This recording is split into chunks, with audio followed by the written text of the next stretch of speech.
we are going to talk about a middleweight scrap here between Nursultan Ruziboev, who comes in at minus 200. He goes up against Andre Pulyaev, who comes in at plus 170. Now, Nursultan Ruziboev comes into this matchup on a 2-fight winning streak, and it's been over a year since he's been able to step foot in the cage. He was actually supposed to fight back in August against Brian Battle, but that was the last time we saw Battle step on a UFC scale because he missed weight once again for middleweight this time around, and was ultimately cut from the UFC, and Ruziboev was not able to perform that night. He's coming off a pretty big win over Dustin Stoltzfus. That was a fight where Stoltzfus had some pretty good success in the first round or so. Even halfway through that second round, he was having good success out grappling Ruziboev, but then Ruziboev hit a reversal, or I think Stoltzfus jumped for some sort of submission. Ruziboev reversed the position, and from there it seemed like Stoltzfus had blown his gas tank, and Ruziboev completely took over in the second and third rounds and easily winning that fight on the scorecards.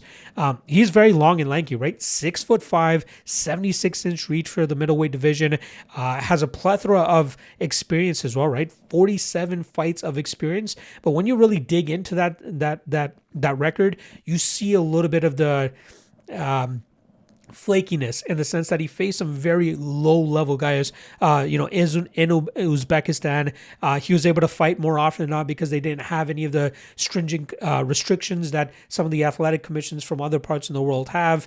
And he's gone out there and finished a lot of his opponents, especially with his jiu-jitsu game, which I believe is where he's gotten the most amount of his victories. Has some decent pop on his shots, as we saw in his UFC debut, where he knocked out Bruno Ferreira. But when guys do have success against him, it's often guys that are able to get to the grappling game, just as we saw Joaquin Buckley do against him in his last defeat. Again, he's dangerous with the jiu-jitsu. I think more so when he's the one being the aggressor. Long and lanky frame helps him snatch up some chokes as well. And again, like I said, stinging power whenever he gets into his striking groove. Now, he's going up against Andre Pulyaev, who somehow managed to survive 15 minutes against Atiba Gauthier earlier this year.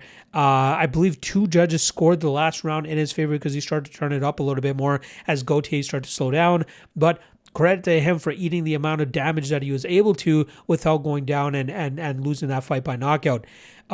He is a striking Russian. Usually when you think of Russian fighters, you think of guys that are like Khabib, right? Want to take you down, want to smother you, want to kind of muzzle you on the mat. But Pulyaev, he trains under the great Alexander Shlemenko, who is one of the best striking Russian fighters of all time. He just picked up another win, I think, this past weekend, if I'm not mistaken. But Pulyaev, very fun striker, loves the kicking game, loves the spinning back kick, decent power on his shots.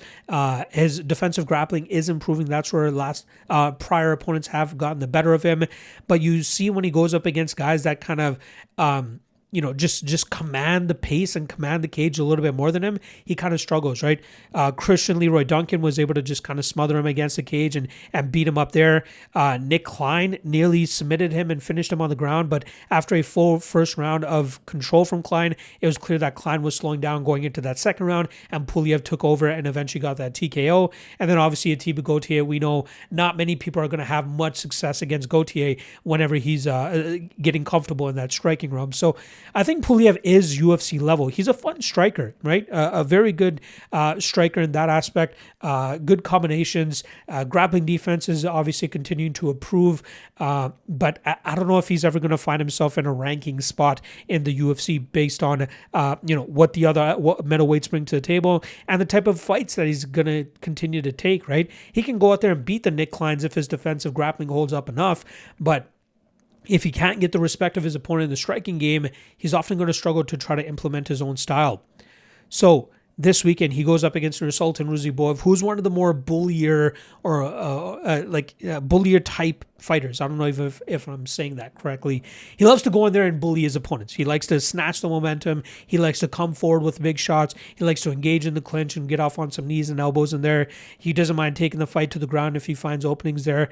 I think he'll struggle to take a strict grapple-heavy approach against Pulyaev, but even if he chooses to go out there and strike with Pulyaev, I think he could definitely be successful there letting go with his shots. Now, Ruziboev, a guy who often holds a height and reach advantage over his opponents, only has a 1-inch height advantage here, and he'll actually be at a 2-inch reach disadvantage. So maybe Pulyaev could make something happen with the hands and the kicks, but I think just the aggressiveness of Ruziboev won't allow Pulyaev to really get comfortable and get into his groove, which should allow Ruziboev to just find his shots, find his openings, and I think he eventually finds a club and sub position for himself here. With that said, I've never been a big fan of him. I've never been a big guy of being like, let's play Ruziboev at chalk. Pulyaev could absolutely swing the upset in this matchup, given his striking base as well, and especially if he doesn't allow Ruziboev to control the pace. But my prediction is still going to remain with Ruziboev here. I think he eventually finds a big shot to wobble Pulyaev, and I think from there he jumps onto a submission and forces the tap from the Russian.